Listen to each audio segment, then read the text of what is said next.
A female millionaire refuses to speak after her surgery, until her young doctor's kindness breaks her silence and her heart. Under the dazzling lights of the sold-out arena, Elena Ray stood center stage, her hand curled gently around the microphone, the opening note of her world-famous ballad waiting on her lips.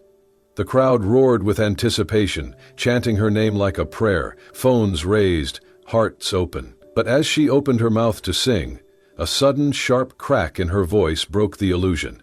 It was barely noticeable to anyone else, a brief rasp, a ghost of hoarseness, but Elena heard it like a scream inside her head. She pushed through the set, hitting the notes by muscle memory, smiling through the thunderous applause. But when she walked off stage, she collapsed onto the dressing room couch, breath shallow, throat aching. It was not the first time. Weeks had passed with increasing hoarseness, a strain she blamed on exhaustion, travel, back-to-back performances. But the truth was whispering, and now it was beginning to shout. She was losing her voice. Her team urged rest, her vocal coach suggested herbal therapy, but something inside Elena told her this was not just fatigue. She made the appointment in secret. The private clinic in Los Angeles welcomed her without fanfare. Dr. Chang was professional and kind, but his face grew grave after the laryngoscopy. "There is a benign tumor on your vocal cord," he said gently, sliding an image across the desk. Elena stared at the ultrasound. "A shadow, a flaw. It's not cancer," he continued, "but it needs to be removed surgically. Left untreated, it could damage your voice permanently." "And the surgery?" she asked, her hands cold. "There's risk. Even with the best technique, there's no guarantee your vocal range will return to what it was. You may still sing, but—" She did not hear the rest. Just one phrase echoed in her mind. No guarantee. She thanked him, left the office, and sat in her car for almost an hour, staring at the steering wheel. A million thoughts swirled, but none louder than one question. If I am not the voice, then who am I? Elena Ray, the name on platinum records, on billboards, in neon outside stadiums, was built around a sound, a voice hailed as divine, healing, once in a generation. It was not just her gift, it was her identity, her currency, her connection to her late mother, who once sang her to sleep with the same lullabies she now sang to millions. She postponed the surgery 3 times, but the 4th time, she signed the consent form with a hand that shook and eyes that burned. The night before the procedure, Elena sat alone in her penthouse apartment, the city skyline blinking like stage lights in the distance. In front of her on the coffee table sat a simple black microphone, the first one she had ever used professionally. Scratched at the base from years of touring. She picked it up slowly, cradled it like something sacred, and whispered into it. "Are you still mine?" Her voice came out cracked, raw. She clutched the mic to her chest and finally let the tears fall, real, unfiltered sobs that racked her whole body. "If I can't sing," she whispered into the emptiness, "then what's left of me?"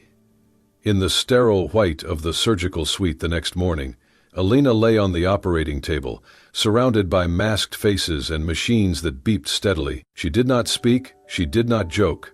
She only looked once at the ceiling light above her and closed her eyes. 12 hours later, she woke to the sound of monitors and the scent of antiseptic.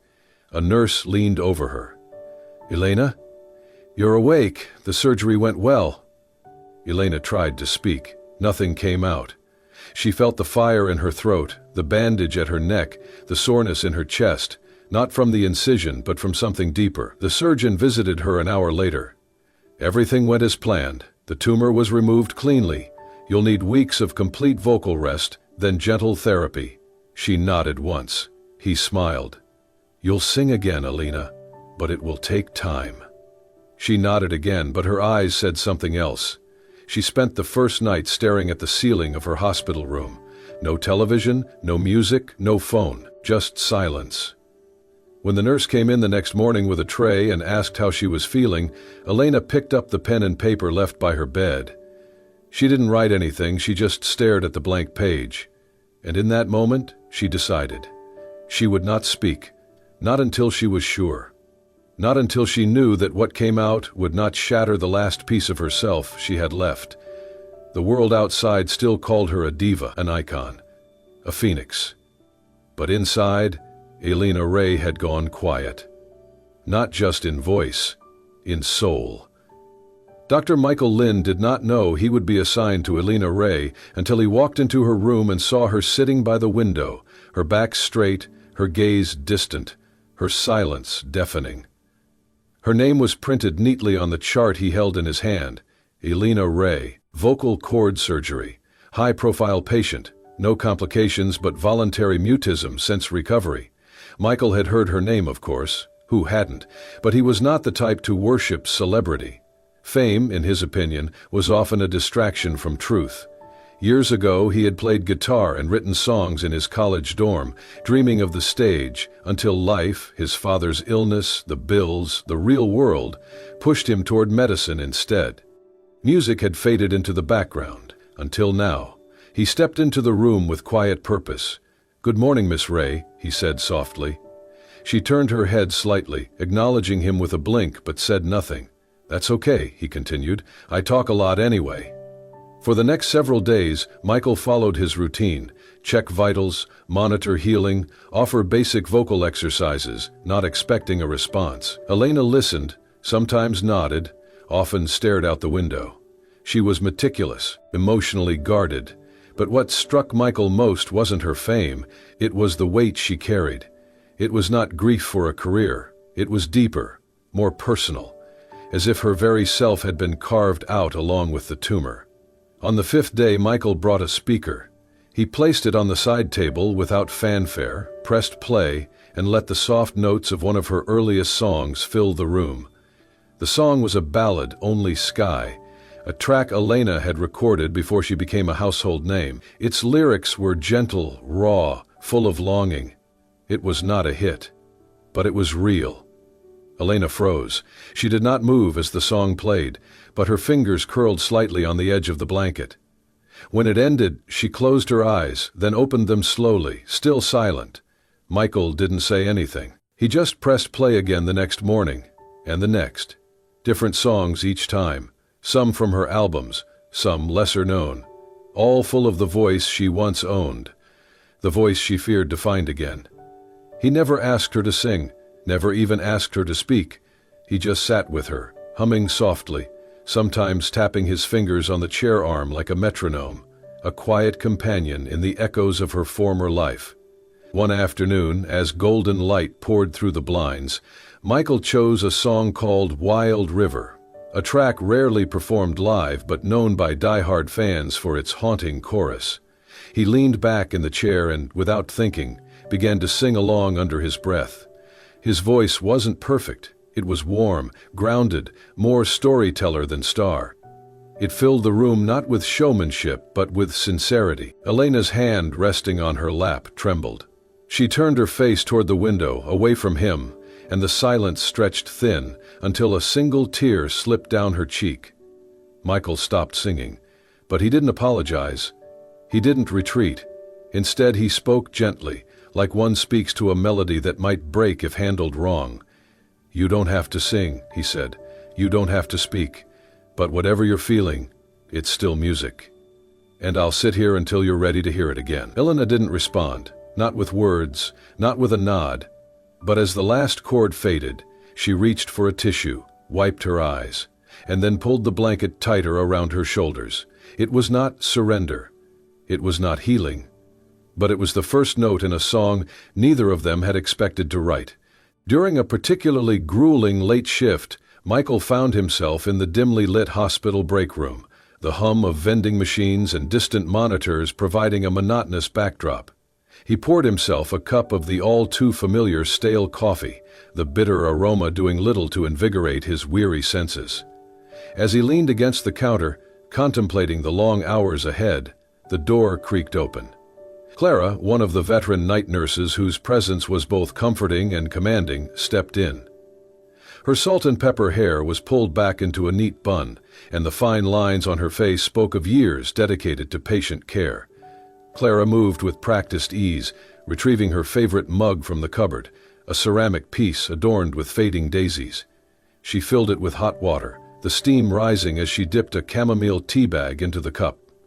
Stirring in a spoonful of honey, she glanced over at Michael, her eyes reflecting both fatigue and wisdom. "Long night?" she inquired, her voice carrying the warmth of shared understanding.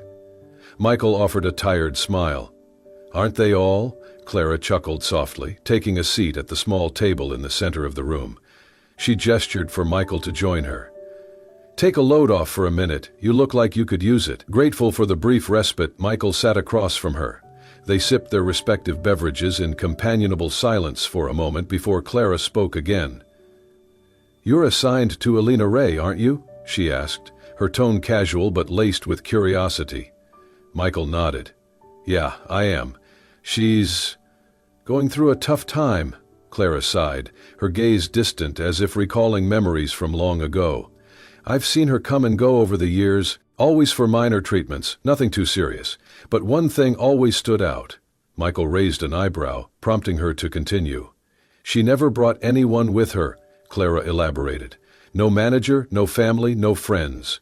Always alone. It struck me as odd given her status." Michael frowned, the observation aligning with his own experiences with Elena. "Did you ever find out why?"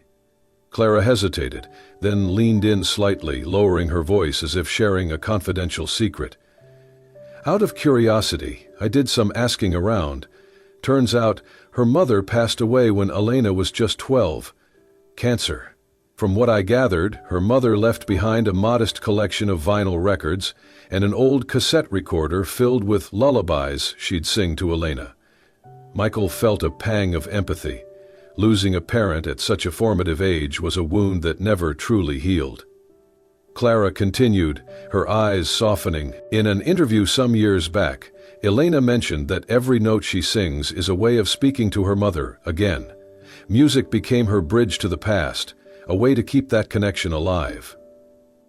The weight of Clara's words settled heavily on Michael's shoulders as he made his way back to Elena's room that night.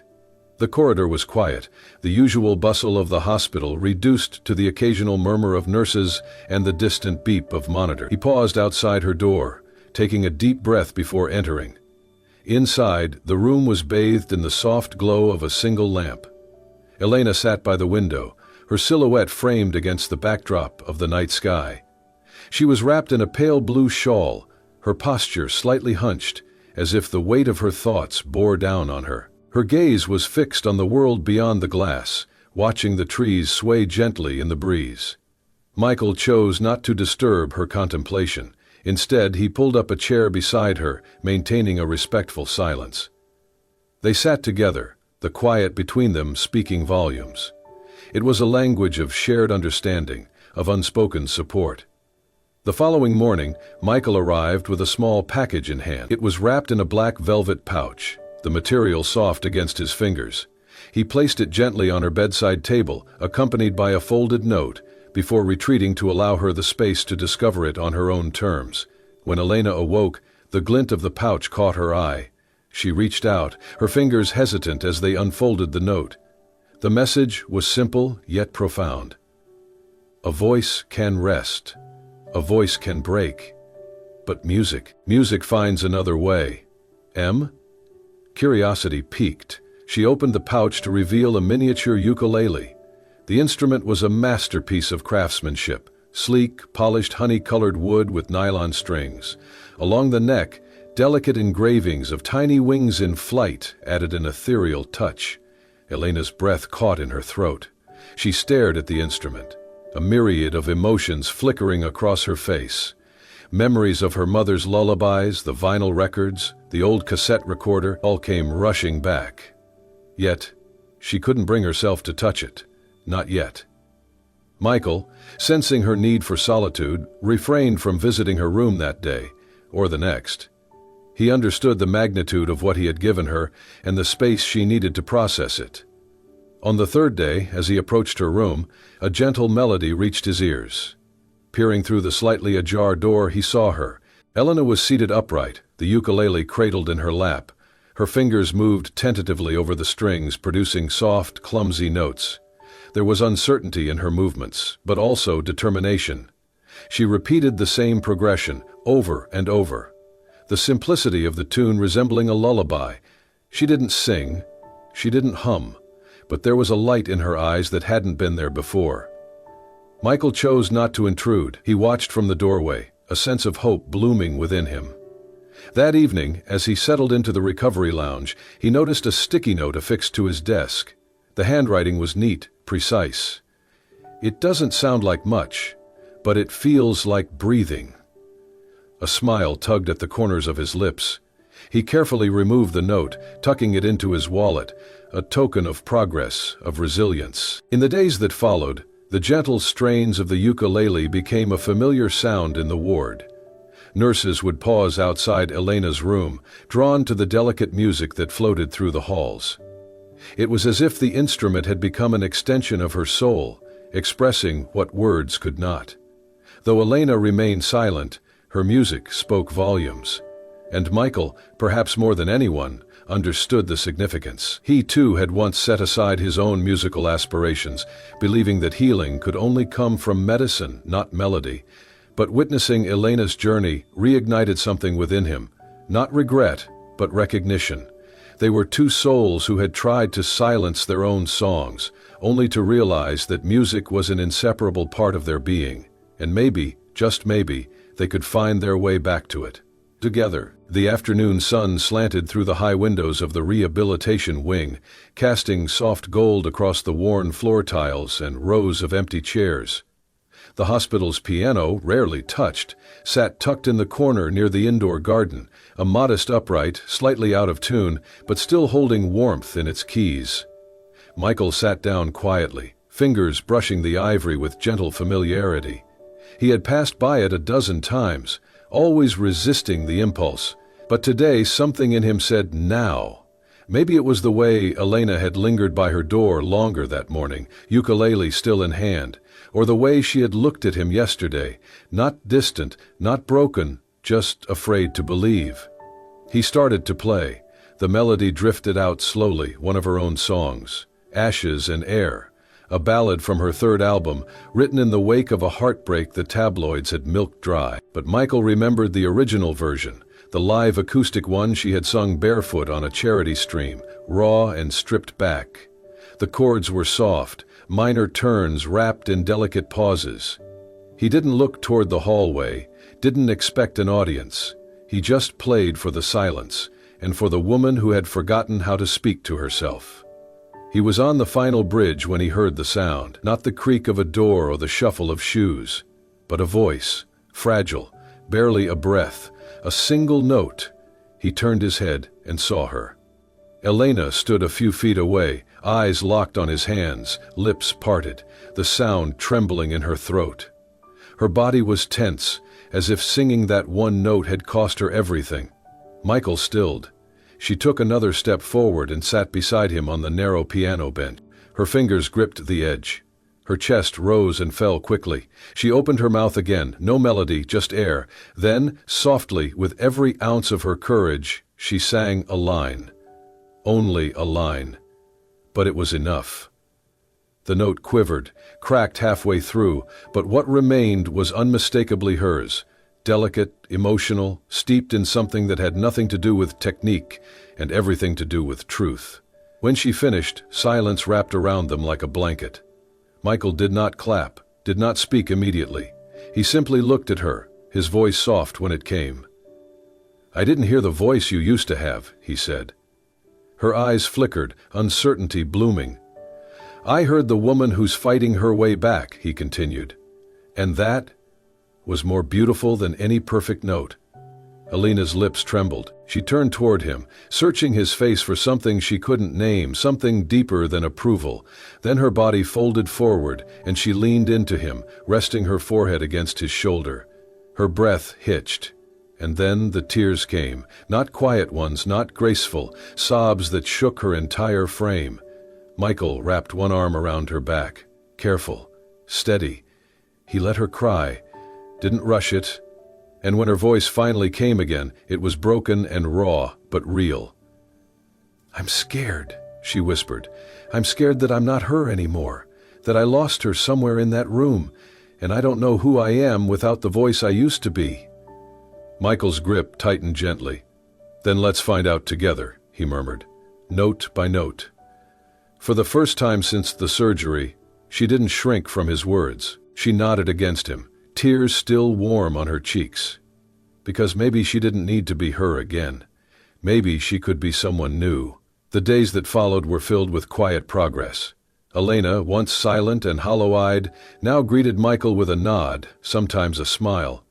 Her voice was still soft, breathy, uncertain, but it came in fragments, syllables that grew stronger with each passing morning. They began structured vocal therapy together, Michael guiding her through gentle exercises, hums, vowels, tonal glides. But beyond the technical work, something else began to form, something tender and wholly unexpected. After each session, they lingered.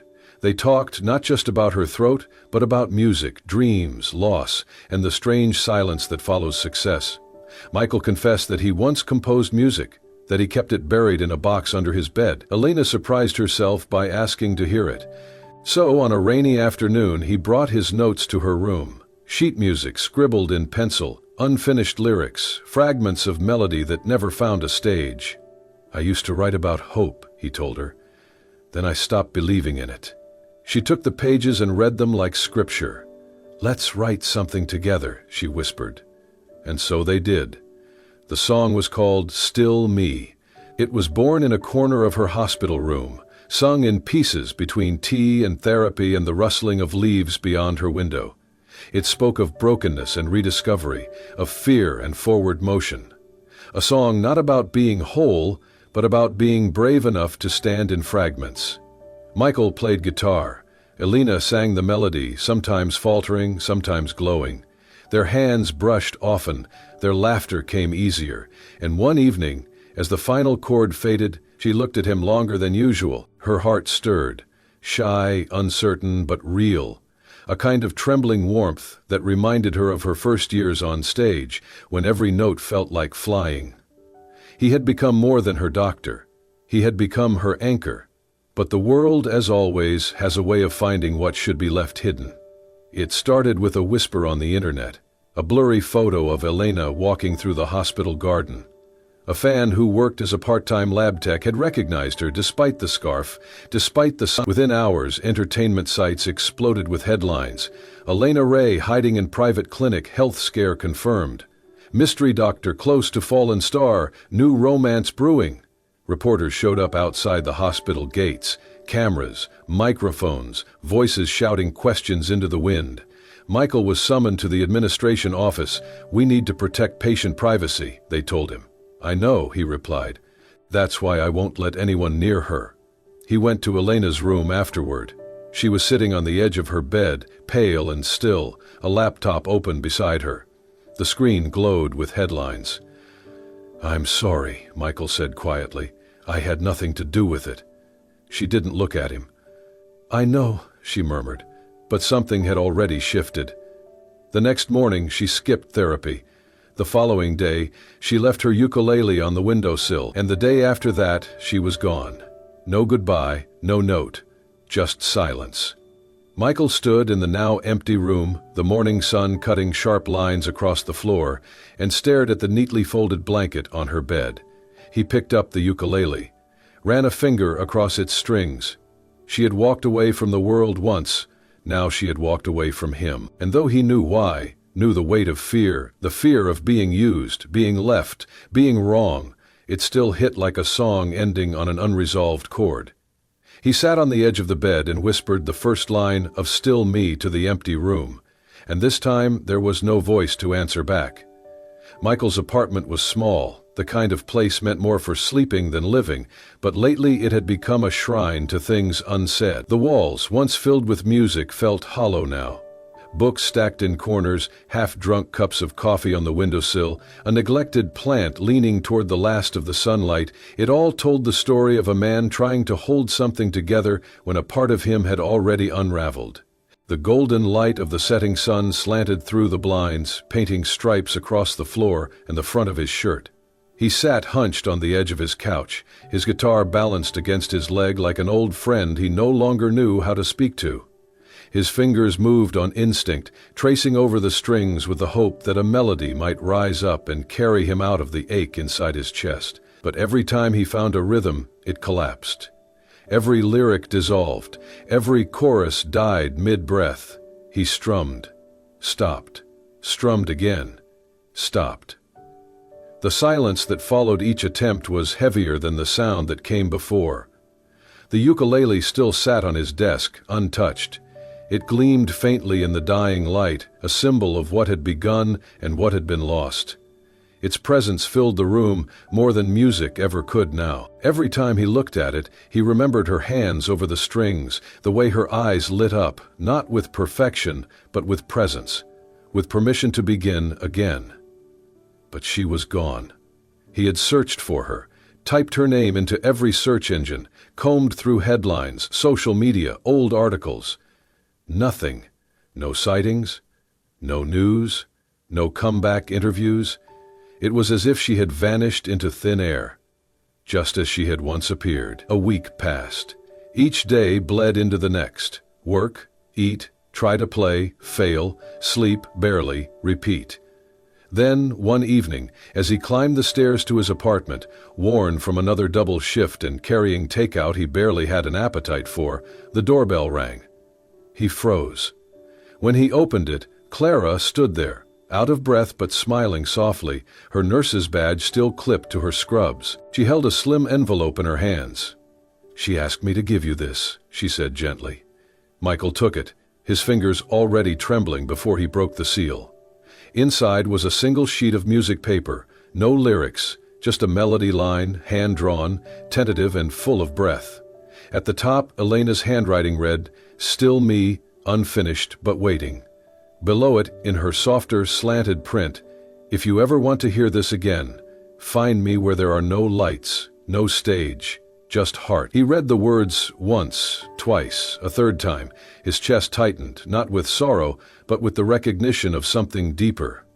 She hadn't left him because she no longer cared. She had left because she was terrified of how much she did. Because in a life filled with noise, he had been the one moment of quiet that made her feel seen. Truly seen. He walked over to the piano, placed the sheet music gently on its stand, and pressed one key, softly. It was not performance, it was a promise. No lights, no stage, just heart. And if that was where she was, then that was exactly where he would go. The small auditorium smelled of old wood and fresh hope, the kind of place where echoes lingered longer and laughter seemed to stay in the rafters. Folded chairs lined the narrow aisles, some mismatched, all filled with neighbors, parents, grandparents, and curious passers-by. The walls were adorned with hand-drawn posters from local children, crayon suns, music notes, hearts, and scribbled lyrics like "Sing with Love" and "Your Voice Matters." At the front of the room, a banner stretched above the humble stage, handwritten and slightly crooked, "Voices of the Heart, First Recital." It fluttered every time someone walked by the old door that never quite shut right. It was not a grand stage, but it was enough. Michael stood in the back, guitar case clutched in his hand like an extension of his own pulse. His heart thudded against his ribs, not from nerves, but from something deeper. Something like recognition. He had followed her letter, her melody, her memory, and they had led him here, an old church now reborn as a community music center. A place not meant for fame, but for mending, for beginning again. Children took the stage first, their voices shy but proud. One sang a lullaby, another a folk song, off-key but full of heart. The audience clapped after each performance, not out of politeness, but out of genuine, full-bodied support. Elderly men and women stood with canes or walkers, reading poems they had scribbled in journals or memorized from long ago. There was trembling, there were stumbles, but no one judged. Every sound was sacred here. Michael waited in the back, his gaze scanning quietly. Then he saw her. Half hidden behind the curtain, Elena stood in profile, her hair tied in a loose bun, wearing jeans, worn boots, and a navy sweater that looked softer than stage clothes ever did. No makeup, no entourage, just herself. She was crouched beside a small girl, adjusting a microphone stand to the right height. She nodded, smiled, gave a thumbs up, and then she laughed. The sound hit him like sunlight through stained glass, gentle, unexpected, real. His chest ached, not with longing, but with certainty. When the host stepped up to the mic and said, "And now, for our special musical guest," Michael knew. He walked down the aisle, climbed the small wooden steps, and took his place on the stool. The guitar sat comfortably in his lap as if it had been waiting too. The lights above flickered, not for drama, just from old wiring. He strummed the opening chords of "Still Me." The room hushed instantly. Michael sang the first verse gently, voice warm, steady. His eyes never left the edge of the curtain. And then she stepped out, barefoot, quiet, brave. Elena moved as if the floor itself led her forward. Her expression was calm, not the carefully curated serenity of a diva, but the grace of someone who had stopped running. She walked toward the second mic, stood beside him, and closed her eyes. Then she sang, "Even when the lights fade out, I'm still me, and you still see." The room didn't breathe, not until she smiled, not until Michael turned and looked at her like something lost had finally come home. Then the applause broke, not polite, not rehearsed, but explosive. People stood, clapped, some wiped their eyes. Michael set the guitar down, stood and took both her hands in his. He leaned close, their foreheads nearly touching, and whispered, "You don't need the applause to be you. You just need to believe I'll always hear your heart." And this time, she did believe him. She believed every word. 1 year later, Elena Ray was no longer the voice of stadiums. Her name no longer filled marquees or trended on billboards. But to those who heard her sing now, in quiet places where the world forgot to listen, she had never sounded more alive. She and Michael had released a small independent EP titled Whispered Light. 5 songs, all written from moments between silence and rediscovery. They recorded it in a converted barn, using a single microphone, with the windows open to let in birdsong and wind. It was imperfect, it was honest, and it touched people in a way no polished album ever had. They didn't tour conventionally. Instead, they traveled to places where music mattered most. A cancer wing in a children's hospital. A retirement home where one elderly woman had not spoken in weeks, until Elena sang beside her. A rural shelter for runaway teens who closed their eyes when Elena played the ukulele and whispered lyrics about being still me. Michael became more than her collaborator. He was her accompanist in life, her calm in every storm. They learned to travel light, carrying guitars, a single amp, notebooks filled with half songs and small dreams.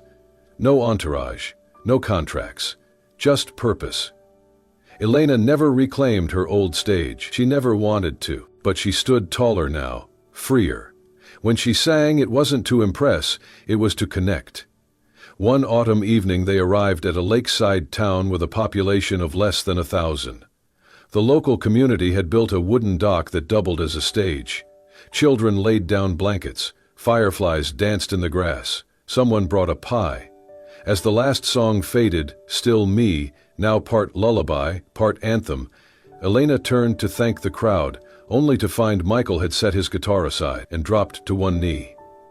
The lake mirrored the orange blush of twilight. The wind paused. He held a small carved wooden box.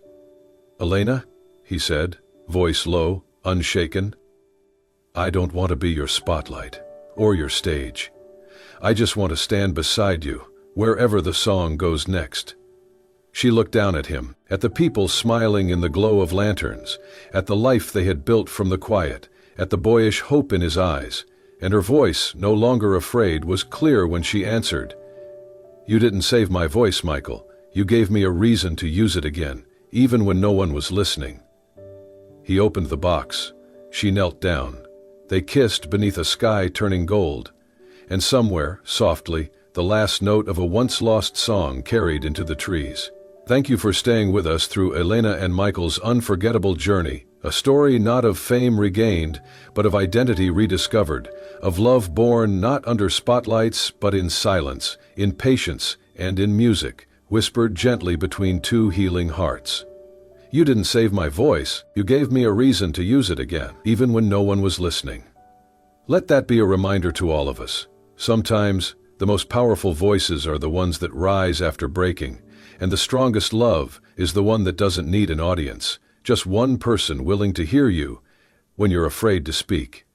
If this story touched your heart, brought a tear to your eye, or reminded you to believe in second chances, then please, subscribe to Soul-Stirring Stories. Here, we don't just tell stories, we tell truths, we tell healing, we tell you. Click subscribe and join our growing family of story lovers. Until next time, keep listening, not just with your ears, but with your heart.